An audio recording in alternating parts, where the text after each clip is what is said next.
Welcome to VLGA Connect. My name is Catherine Arndt and I'm the Chief of the VLGA Connect studio. I hope you enjoy today's Connect episode brought to you by the VLGA, the national broadcaster on all things local government.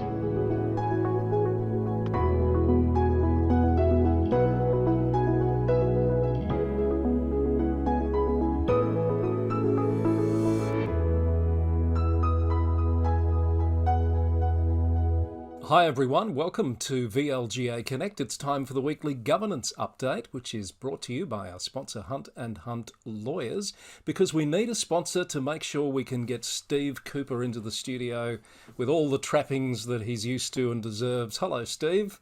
Hello, Chris. I'm much cheaper than that, but thank you. I jest, of course. Nice to see you. How's your week been? My week's been good, but I told you a fib last week. I haven't been out to any meetings, but I'm booked for one on Monday. Okay, because people have probably been checking in with you to see where their face-to-face opportunity to meet with you. Yes. Absolutely. No, I don't think so. No. All right. Thanks for the reaction and the response to last week's episode. We covered a bit of ground there, and we're going to cover a little bit of ground today. But the hot topic, again, Steve, is culture and behaviour. And we've had this week the release of a Code of Conduct panel report down at Latrobe City Council in Gippsland, which makes for some interesting reading. It does indeed, Chris. And I mean, yes, spent a bit of time flicking through it, and I had a couple of immediate thoughts on it, Chris. One was, I think, to look beyond the initial reaction of being critical of just the one councillor, because the issues around Councillor Ferguson over who the complaint was made are laid out quite clearly in the report, and you don't need to be that clever to regurgitate those. Mm-hmm. The other thing is, on the one hand, people might be saying, oh, Latrobe isn't that terrible. But on the other hand, here's an example of a council that has effectively used the process that is laid out in the Local Government Act. Isn't that good? Yes, because often the tendency might be to let things fester and not do... Well, here's an example of a report that's now in the public domain. So at some point, someone's probably thought, if we go down this path, it's going to become part of the public domain. It's going to potentially cast the whole council in a poorer light than people are already viewing it, perhaps. I mean, those would be the thought processes, but not to take the action doesn't deal with the problem. No, and not taking the action potentially means that we kick the can down the road, the issues aren't dealt with, and by the time things get to the public domain, we're dealing with a far more serious issue. So you can very much understand that reaction that you've just described, but in fact, it was useful, I think, a useful process for the council to have gone through, noting that you don't get to a conduct panel without first convincing the councillor conduct, the principal councillor conduct registrar, I think that's the title, that efforts have been made to resolve the matter internally. So clearly the council went through that process as well. And of course, codes of conduct are meant to have that internal resolution process, which the expectation is that will be fully exercised before it gets to this point, isn't it? Yeah, quick plug, Chris. I think, yes, they are meant to. Some codes of conduct are pretty scant in relation to that internal process and really require that, parties use their best endeavours.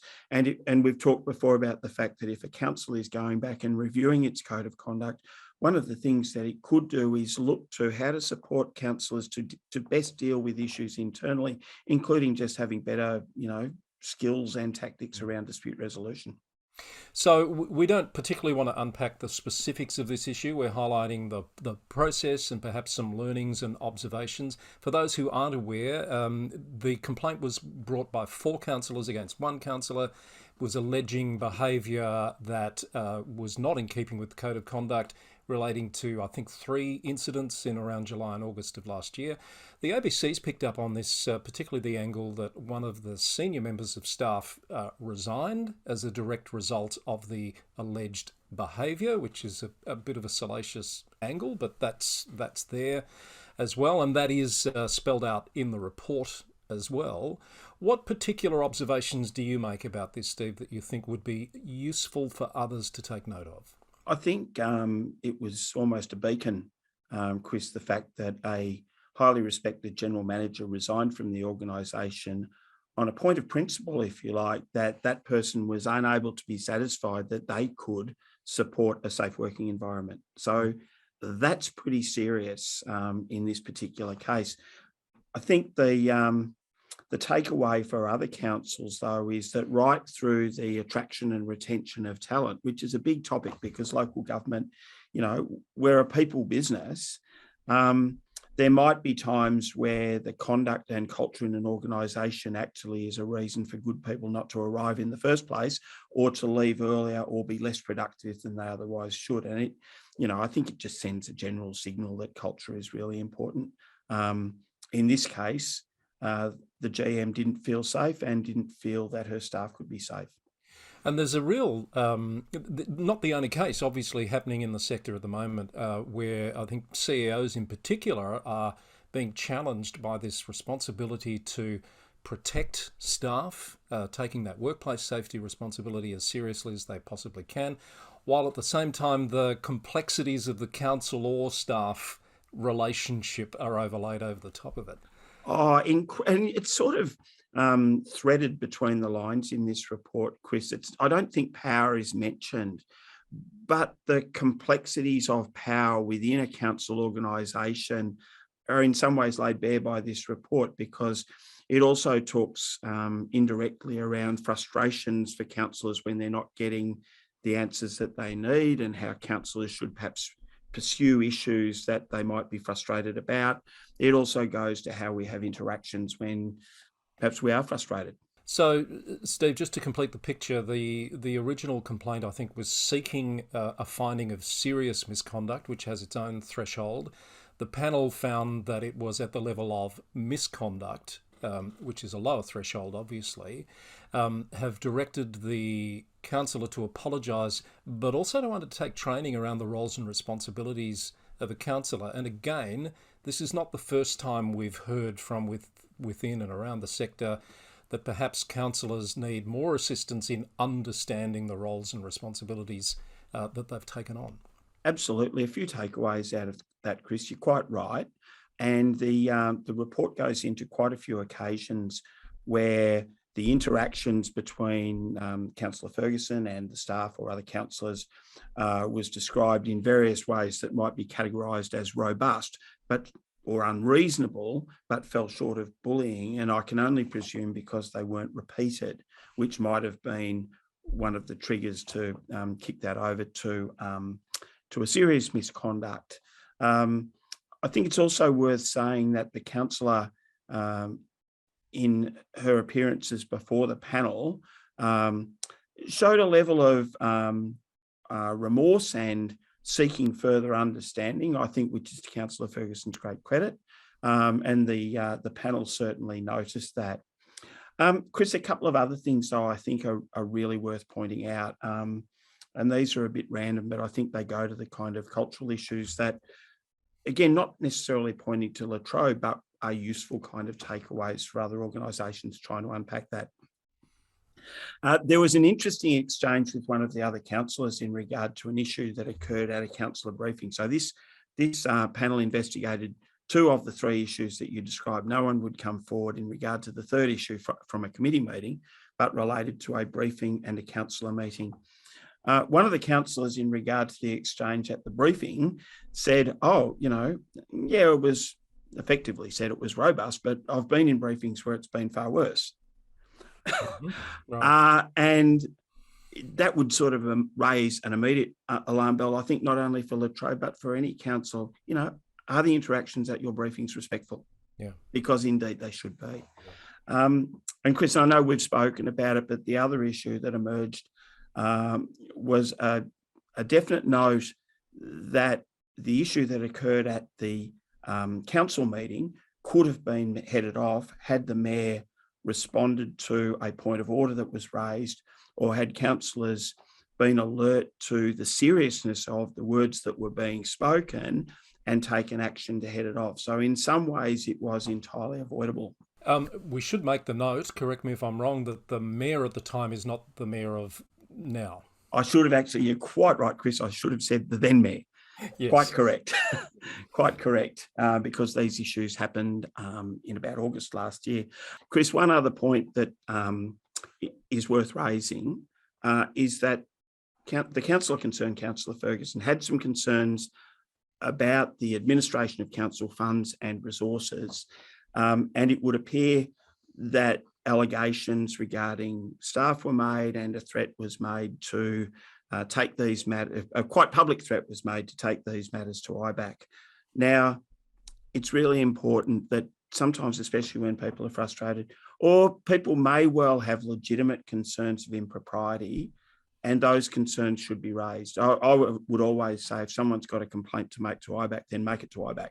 There's no reason to raise that publicly, or internally. There are a range of ways that concerns can be raised by councillors. Speak to the CEO, speak to the mayor, speak to the chair of the Audit and Risk Committee, raise a customer service docket. And, all of those are potentially ways to get an issue raised.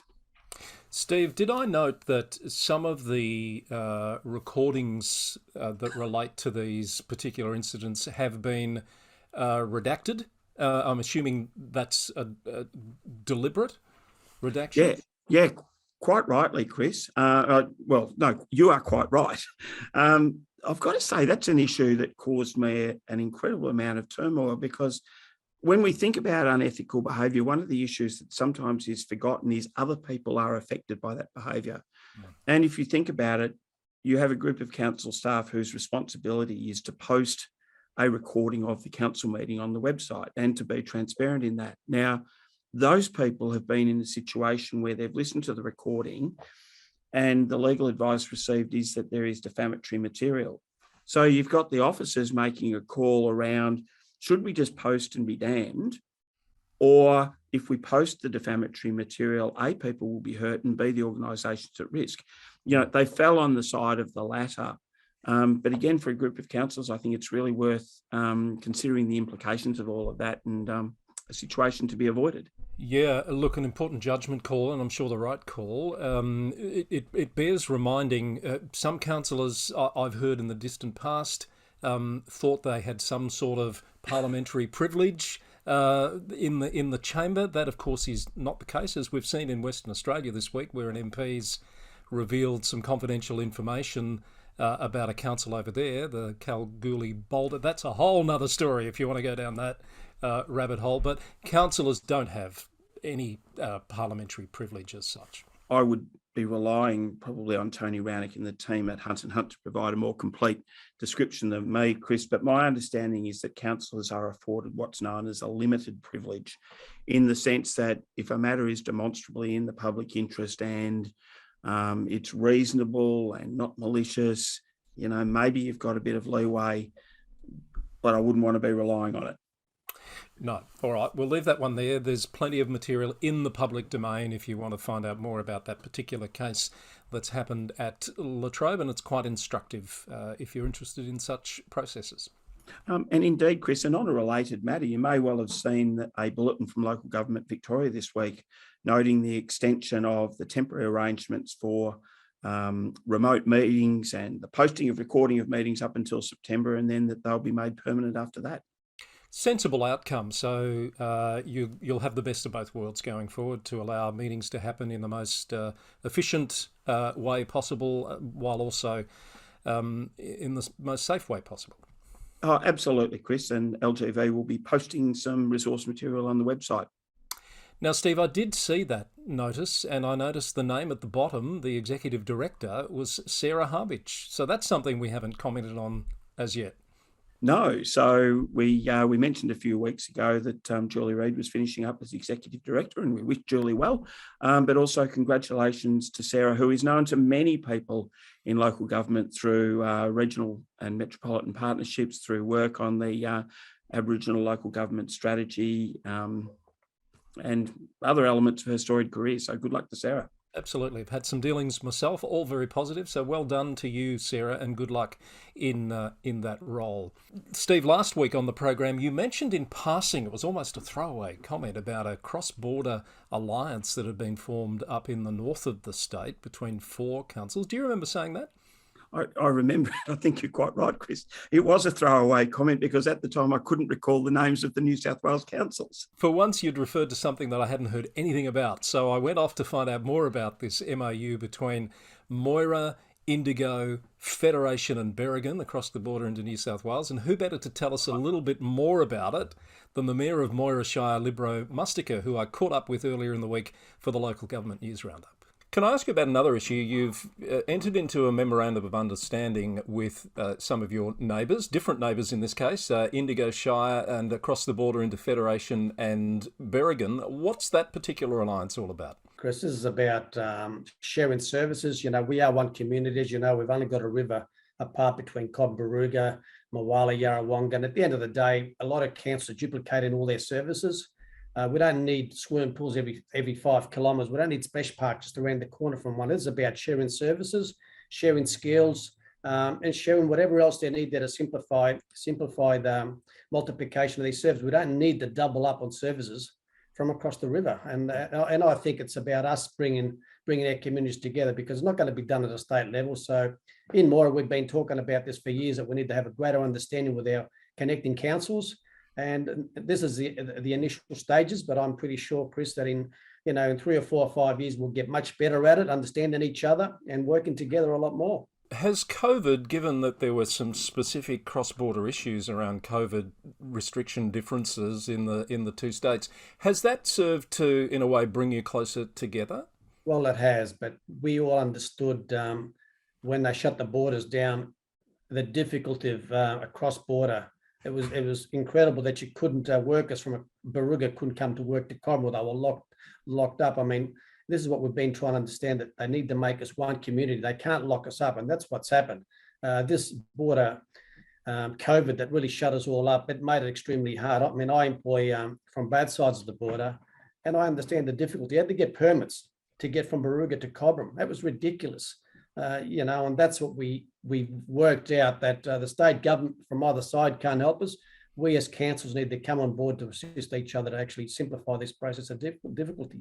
That's Libro Mustica. He's the Mayor of Moira Shire Council, as I'm sure you're aware, Steve. And, I thought perhaps the seed of this was in COVID times, and as Libro just explained, it certainly was. Oh, absolutely. I'll be really interested to see how that plays out, Chris, in terms of the potential for collaboration from, high-level strategic planning in terms of services and indeed land use planning, as Libro sort of touched on, notwithstanding the state differences, through to potential resource sharing. So Libro also spoke to me about the designated area migration agreement that Moira is part of with Greater Shepparton and Campaspe, and you can hear him talk about that on the Wednesday episode just gone of the Local Government News Roundup. So there's lots of partnerships, alliances and things happening all across the sector at the moment, even beyond Australia. There's a real theme emerging. I'm not sure if you've seen that. They've always been around, Steve, but at the moment there seems to be a lot of effort on the part of local authorities to work together with others. I think we've generated a lot of efficiencies and more effective ways of working internally, and it makes it's a logical next step to be looking at what's available in partnership arrangements, Chris. Speaking of crossing borders, a little bit of news to share this week. Many of our viewers and listeners would probably know Margot Stork, who's been a CEO in Victoria and New South Wales, has most recently been in a senior role at Fire Rescue Victoria. This week, the news that Margot has been appointed as the CEO up at North Burnett Regional Council in Queensland. That sounds very pleasant, and a lot of people will think fondly of Margot, and we wish her well in that role. Absolutely. Congratulations, Margot, lovely person, and all the best. A 4-year contract, I understand, starts in May, around the 3rd week of May. In other news, the Mayor of Canada Bay is reported to be subject to an inquiry by ICAC. This has just been announced in the last couple of days, Steve. Have you had a chance to read what's alleged here as yet? Chris, I'm handling that Sydney Morning Herald article with kid gloves because it talks about relationships with developers, airfares and money, allegedly. I'd probably like to leave it there. Yep, fair enough. So we'll keep an eye. That's only just been announced. The City of Canada Bay's made a very straight bat statement saying they're aware of it and have no further comment to make at this time. It'll play out as Operation Sandon has played out here. We must be getting close to seeing a report from that, do you think, Steve? Well, the last I heard about Sandon, Chris, was that the developer mentioned in the who appeared at the hearings, John Woodman, had taken ICAC to court seeking particular orders regarding the content of the final report. Evidently, Mr. Woodman's seen a draft, so presumably once the court makes a determination on those matters, you'd imagine its release will be imminent. All right, there's that word imminent. We haven't heard it for a while. Thank you, Steve. Now, culture of local government. It's something that's constantly being talked about, not just in Victoria, where there's a review underway at the moment, in Tasmania, where there's a review underway at the moment. What caught my eye this week, Steve, was a statement from the Western Australian local government minister, headed "Respect works both ways in local government," and it's talking about this, what it seems is a universal issue, particularly the involvement of social media in encouraging the sorts of behaviour that most of us would prefer not to be seeing. Oh, absolutely, Chris. And I was really taken by some comments posted on LinkedIn, in fact, by John Kerry, MLA, the Minister for various things, including local government. And he said, this is worth noting, as the Minister, I know that most councillors want to do the best thing by their communities and get great outcomes.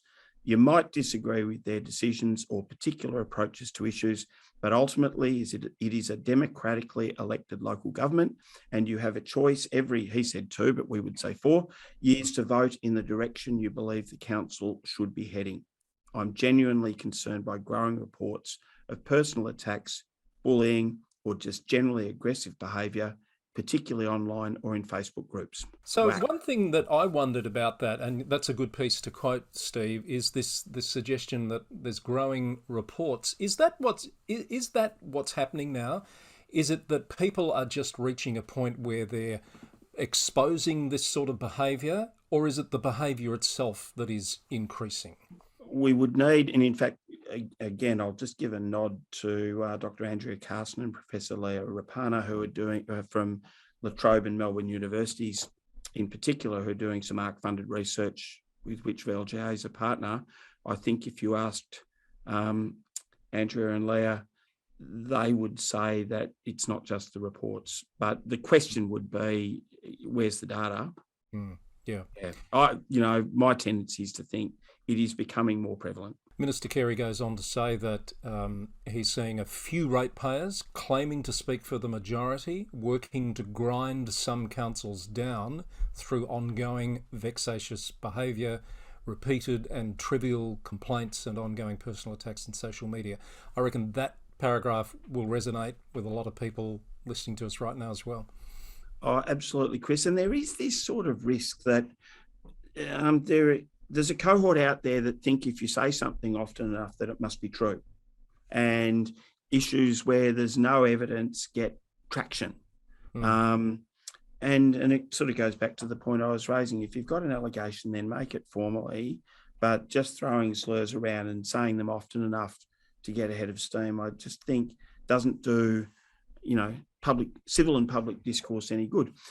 Bill Forward, one of our speakers at the Fast Track event recently, made the call that if councillors, of the importance for councillors, groups of council to perhaps spend a bit of time on how do you want the community to engage with you, and to not reward that sort of, and not Bill's words, mine, but that sort of kind of thuggish behaviour that the West Australian ministers referred to. And I think there is a real opportunity for councils in the way that they do their engagement policies, for example, to be really clear about what does civil engagement look like, and that's what we'll reward. And you can hear more of those insights from Bill Forward in our special edition VLGA Connect from Fast Track. I think the one we released this week. There's one more to come next week, just packaging up some of those insights from the panellists from the recent Fast Track day. So check that out. Presumably, Chris, people would look on the VLGA Connect page on YouTube, or do that search on wherever they select their podcasts. And before we go, Steve, here's a story that I know caught your eye as well as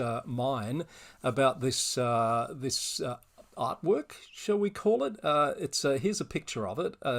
It's a shark looking like it's crashed through the roof of a home in Oxford, England, and it's got a controversial history, this one. Chris, I'm pretty sure that Andy Warhol said, if you call it art, then it's art. Right. So I think it's art for mine, and it's been sitting in the roof of that house since the early 1980s? 1986. And what was the response of the council, Chris? Well, they weren't when too that shark happy. appeared? They weren't too happy. They actually fought for some time to see if they could get it removed. Unsuccessfully, as it turns out. It's still there. And my understanding is now the son of the owner so the son of the creator of the shark is the owner of the house, and he remains aggrieved with the council, but not for the same reason. No, because it's come full circle, really, in a way, Steve, because now, because it's been there so long and it's obviously a bit of an attraction, they've designated it a protected landmark, so he can't touch it. He can't do, and he's not happy. He's not happy that he now has no option but to keep it where it is. So the piece of work that the council tried to have removed using a planning instrument is protected by a planning instrument. Correct. Gold. So that's why it caught your eye. That's why it caught my eye. And I love the quote. Using the planning apparatus to preserve a historical symbol of planning law defiance is absurd on the face of it. That's what the owners said.